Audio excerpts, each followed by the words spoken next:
Les amis, hier soir, il y avait de la Premier League. Manchester City accueillait Bournemouth. Et dans l'effectif de Bournemouth, il y a un futur Madeleine du nom de Dean Huijsen. C'est un jeune Espagnol, il vient d'arriver aussi dans l'équipe nationale. C'est un défenseur prometteur. Il y avait des rumeurs comme quoi le Barça voulait le signer, mais finalement, le Real Madrid a voulu montrer au Barça que nous, on a l'argent, on peut péter sa clause libératoire, on l'achète. Donc, hier, City recevait Bournemouth, victoire de City 3-1 avec un magnifique but exceptionnel de Omar Marmoush. Et qui est fautif sur ce but? Dean Huijsen. Parce que le gars, il laisse trop d'espace à Marmoush pour tirer. Le mec, il pouvait monter pour couvrir, réduire la distance entre lui et Omar Marmoush pour l'empêcher de tirer. Mais Dean Huijsen de laisse trop d'espace. Marmoush, Banger, magnifique but. Et sur le deuxième but, toujours Dean Huijsen qui se fait bouffer par Ilkay Gundogan pour servir Bernardo Silva but. Donc hier les Madrilènes ont vu leur futur défenseur se faire bouffer, hein, alors qu'ils sont en train de compter sur lui pour stopper Lamine Yamal. Salut la famille, j'espère que vous allez bien. Hier, il y a une bombe qui est tombée aux environs de 23h, presque minuit. Florentino Pérez est obsédé par la Coupe du Monde des clubs qu'il veut signer Nico Williams. Oh là là. Les gars, j'étais en train de m'apprêter à terminer ma journée. Boum, ça tombe. Je dis waouh.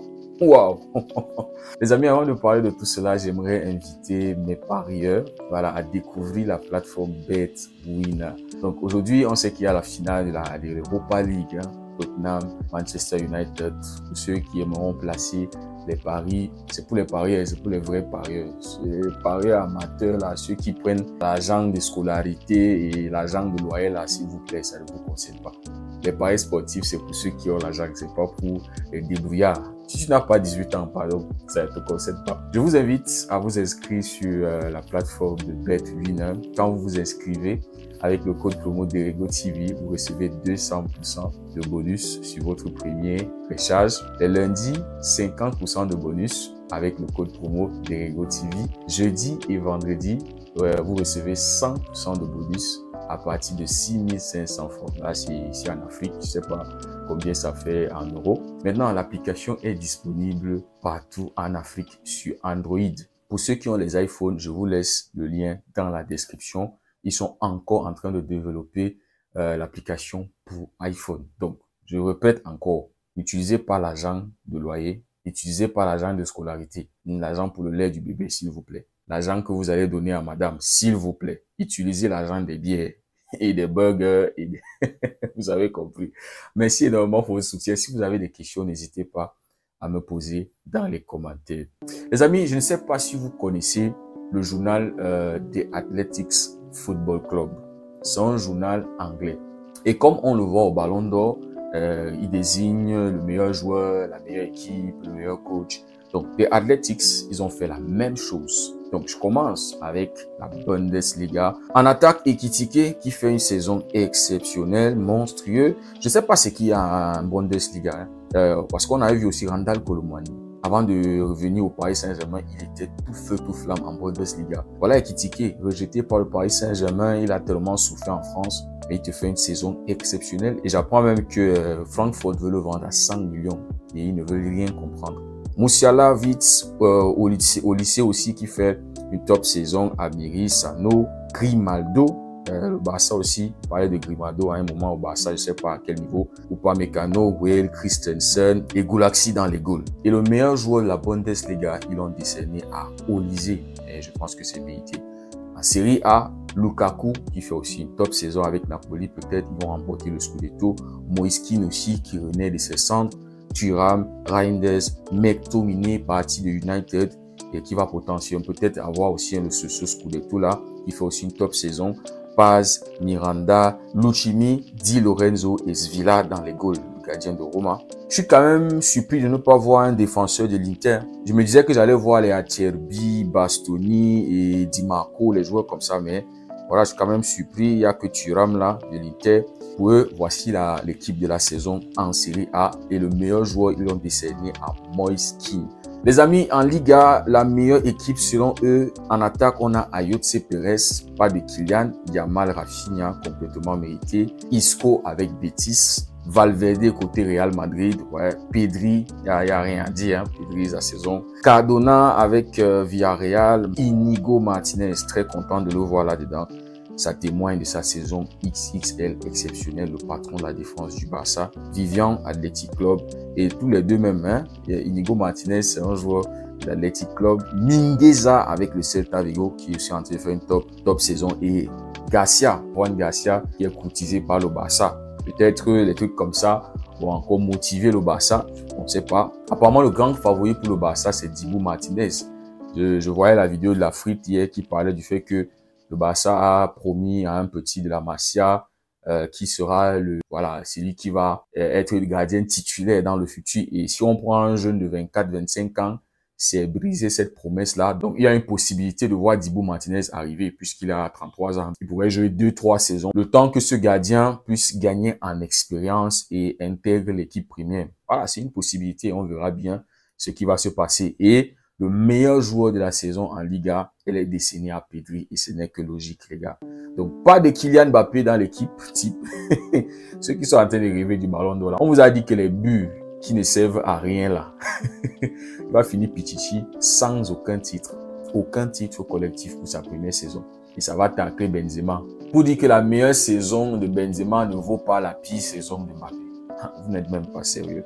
Donc, Mbappé qui n'est pas dans l'équipe type de la Liga selon les Athletics. Quand on va en Premier League, Isaac en pointe, un autre joueur qu'on aimerait voir au Barça, franchement top joueur, Mohamed Salah, saison exceptionnelle, Woods avec Nottingham Forest, quand même il a fait aussi une grosse saison. Il a vraiment porté Nottingham Forest cette saison. Declan Rice au milieu de terrain, McAllister avec Liverpool, Gravenberch, Van Dijk, Gabriel, Trent Alexander-Arnold, le nouveau Madeleine, bienvenue en Liga, Kekes et Sels, le gardien de Nottingham Forest. Franchement, Nottingham Forest, ils ont fait une saison exceptionnelle et j'espère qu'ils pourront valider un deal pour la Champions League. Moi, j'aimerais bien voir ce qu'ils vont proposer en Champions League la saison prochaine. Pendant une longue période de la saison, ils ont été 3e.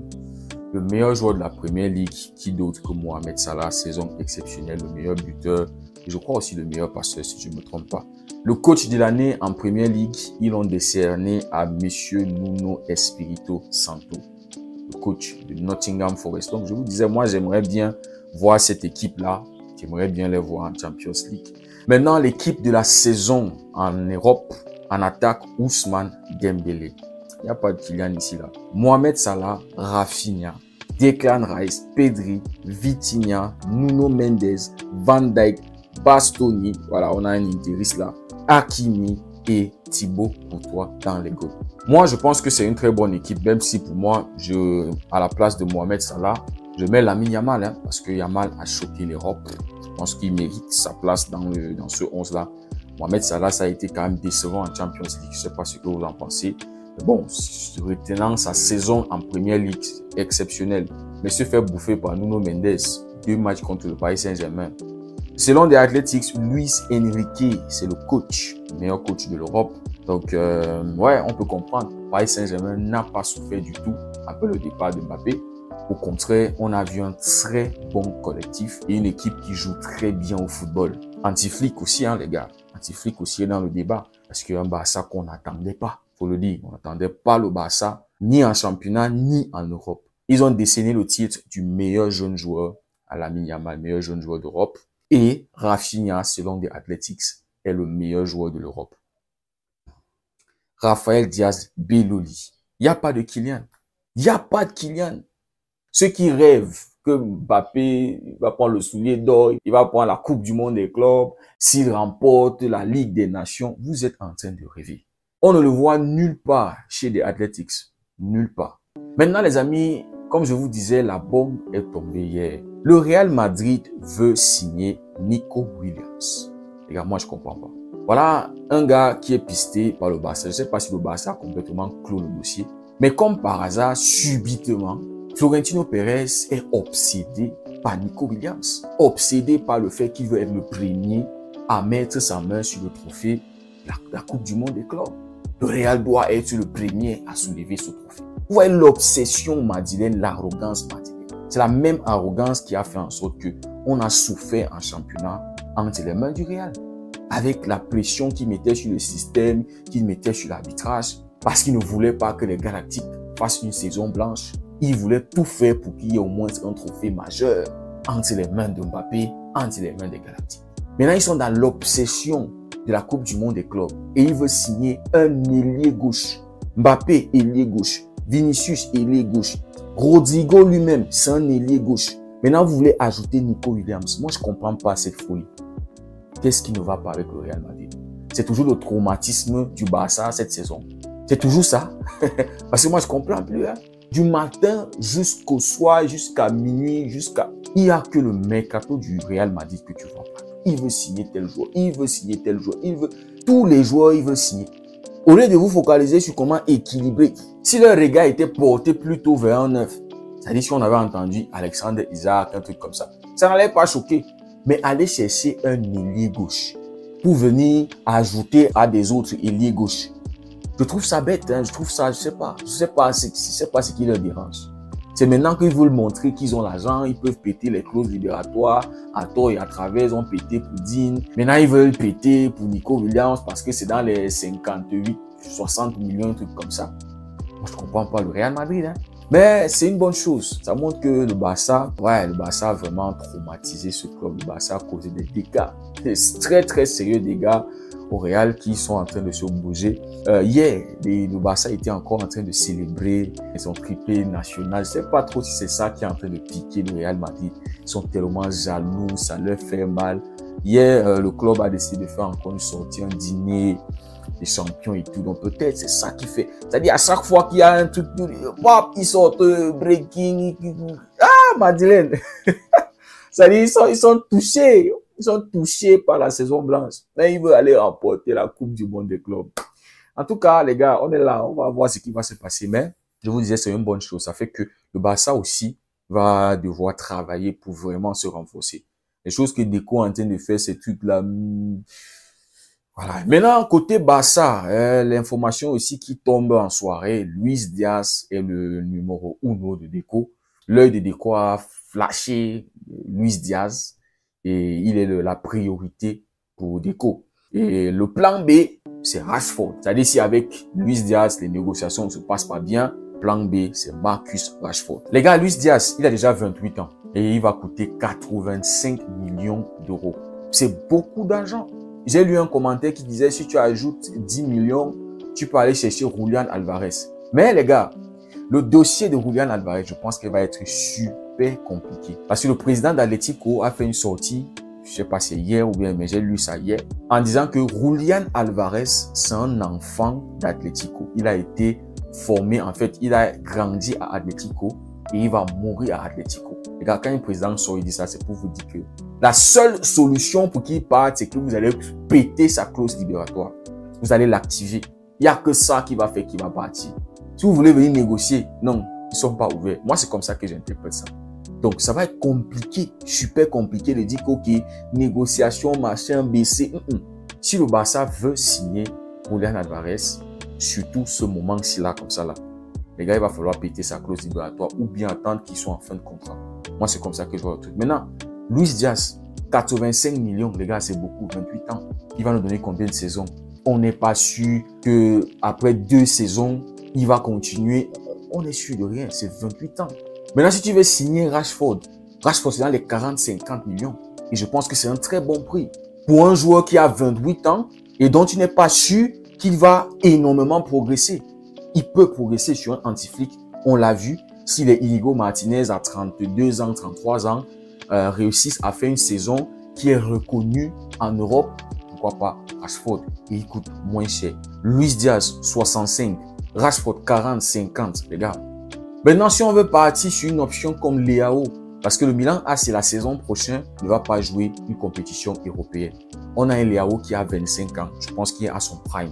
Pour avoir Leao, il va falloir dépenser dans les 70 millions. Ce qui est normal. Un joueur de 25 ans, là, je peux comprendre. On peut négocier même dans les 65 millions, un truc comme ça. C'est bon. Mais aller sur Luis Diaz, qui a 28 ans, dépenser 85 millions, je pense que c'est beaucoup. Donc, moi, je ne sais pas ce que vous en pensez. C'est l'information qu'on a reçue hier. Luis Diaz, c'est un ailier gauche pur. Et moi, je pense qu'il peut bouger de Liverpool en fin de saison, histoire de découvrir notre championnat, avoir un nouveau défi. Ils ont remporté la Premier League. Donc, je ne sais pas trop ce qui peut le retenir encore à Liverpool. Mais voilà, s'il veut bouger, il va falloir casser ce prix-là, franchement. Il va falloir que Deco nous montre ses capacités, ses qualités de négociateur aussi. Parce que 85 millions, les gars, c'est beaucoup. Je ne sais pas ce que vous en pensez. Dites-le moi dans les commentaires. En passant, Lucas Vazquez, c'est sa dernière saison avec le Real Madrid. Voilà, il va partir en fin de saison. Les amis, si le contenu vous a plu, n'hésitez pas à liker, à partager. Pour ceux qui découvrent cette communauté, n'hésitez surtout pas à vous abonner pour que la communauté puisse s'agrandir. Merci énormément pour votre soutien. Prenez tout soin de vous. On se dit à très bientôt. Que Dieu vous bénisse.